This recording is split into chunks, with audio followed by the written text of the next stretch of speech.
Dunia bola sepak tanah air sedang bergegar dengan pengumuman keputusan CAS yang menolak mentah-mentah hujah FAM berkaitan isu pemalsuan dokumen 7 pemain warisan.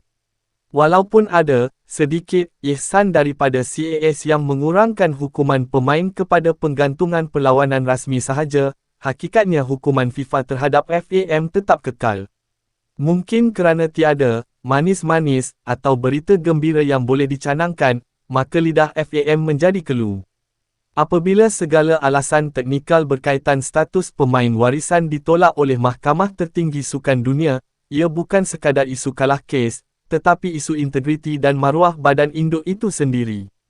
Ketika media dan peminat sudah mula membedah keputusan ini, FAM masih tidak muncul dengan penjelasan.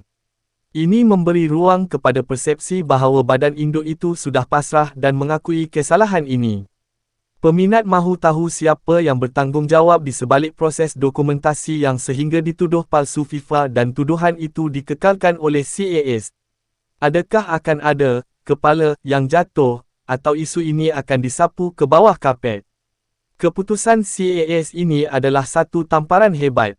Radio silence daripada FAM ketika ini hanya akan mengukuhkan lagi pandangan bahawa ada sesuatu yang sangat tidak kena dalam pengurusan pemain warisan kita.